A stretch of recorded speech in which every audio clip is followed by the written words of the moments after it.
We heard that there was an open audition going, so we thought, why not? What have we got to lose? So in that time of waiting, we realised Oliver and I were the only sets of twins there who weren't wearing the same clothes.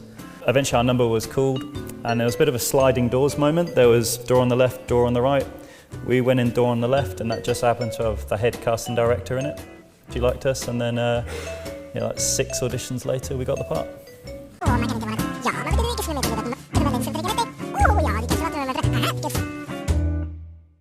Yes, we were very mischievous.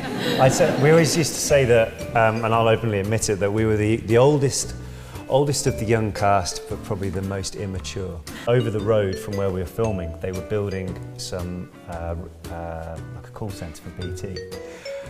And we realised that the radios what the studios had worked on the same frequency as what the engineers had over the road.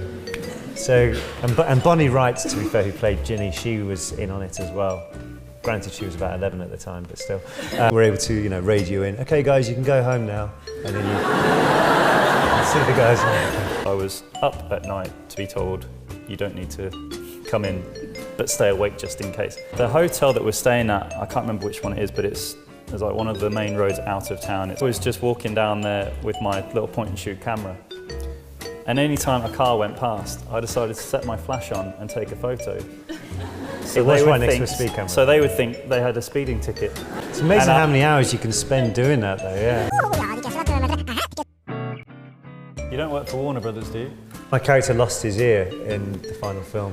So it's actually a fake prosthetic ear. She's like, it's basically that, I don't know why I'm doing it like that, but they basically stuck my ear down and then put a prosthetic piece on top of it, which was great.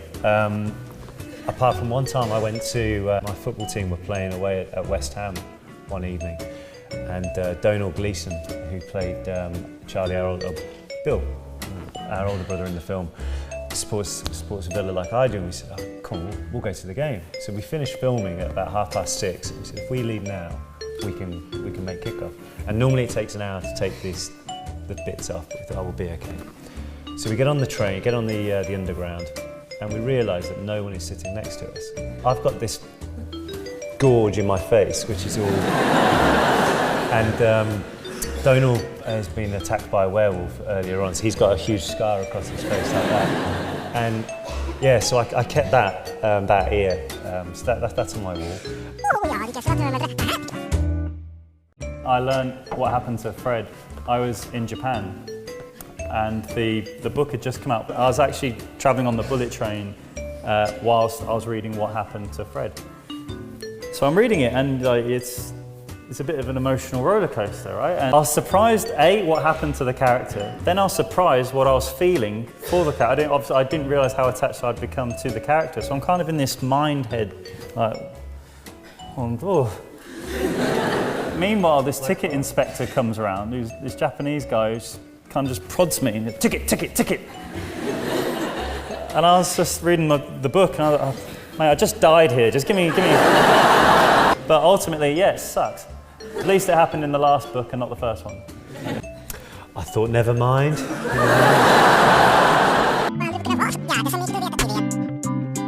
James does a quite good job of it when the bill comes at a restaurant.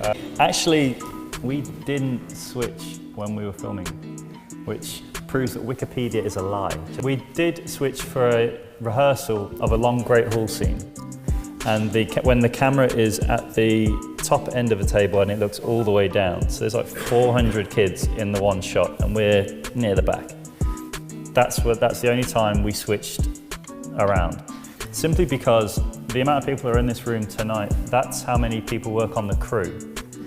If you're the reason that they're staying late, or got to work an extra, do you know what I mean? Like you're keeping them from their families or their friends or whatever, just because you wanted to break continuity, that's quite a big no-no, really.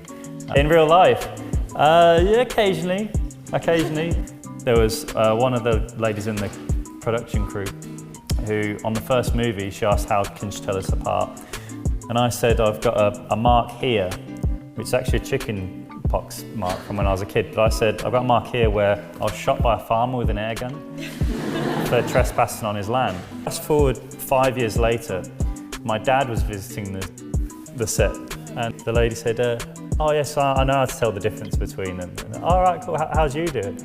Well, James told me ages ago, he got shot by that farmer. So that was like a 5-year prank, which I'm quite happy about that one. Yeah. I remember once actually when we were in Sydney, and this guy, we were in a club, and a guy comes up and he's like covered in tattoos. He's like, this is my first, and he's got the dark mark down there. Another one is when a man tried to get you to help him propose to his girlfriend. Oh yeah. We were at a Comic-Con, and the guy came over and said, I'm going to come up later with my girlfriend, but I want to propose to her. Can you help me out?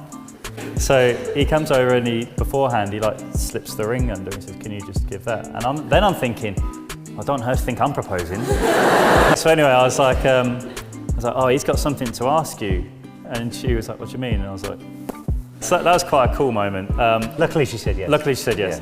Yeah. But then a bit of a mental one we had was when we were filming in Newcastle. A few of us had just come out of a restaurant. As we walked out onto the road, there was like 4 girls who just started going, oh my God, that's started screaming and started running after us. So our natural reaction was just to run. And we get to the bridge and then we kind of stopped like, why are we running? And we turned around, these girls got to us and then they obviously realised, why are we running? So it was kind of like a bit of an awkward standoff and it was like, okay, thanks.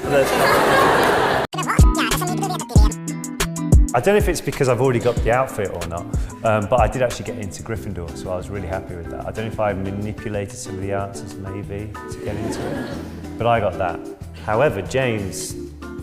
I was told I'm a Hufflepuff.